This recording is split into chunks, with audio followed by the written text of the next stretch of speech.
ஏன் கர்த்தர் நம்ம தூங்குகிறவர்களாக உண்டாக்கியிருக்கார், படைத்திருக்கிறார். ஒவ்வொரு நாளும் நமக்கு அவர் நினைவுபடுத்துகிறார். ஏன்னா நம்முடைய எண்ணம் என்னென்னா, நான் பெரிய ஆள், எனக்கு எவனும் தேவையில்லை, என் பலம், என் ஞானம், என் இது நான் பண்ணிடுவேனாக்கும், நான் வீட்டை கட்டிடுவேனாக்கும், நான் பிஸ்னஸை எழுப்பிடுவேனாக்கும், நான் பட்டணத்தையே பாதுகாத்துருவேனாக்கும் அப்படின்னு நினைக்கிறேன். கர்த்தர் சொல்கிறார், இல்லை நான் காக்கலைன்னா வேஸ்ட்டு அப்படின்றார்.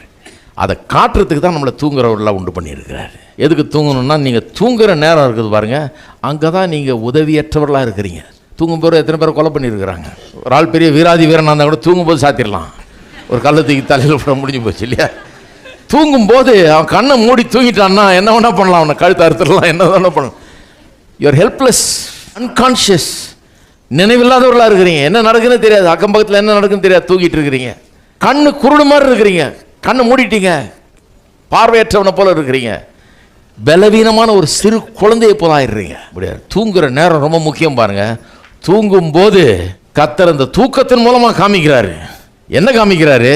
நான் ஆண்டவர், என்ன நம்பு, கண்ணை மூடு, நான் நித்திரை இன்பமாக தருவேன், காலையில் உன்னை எழுப்புவேன், தாங்கி கொள்வேன், உன்னை காத்து கொள்வேன், நம்பி கண்ணை மூடுன்றாரு.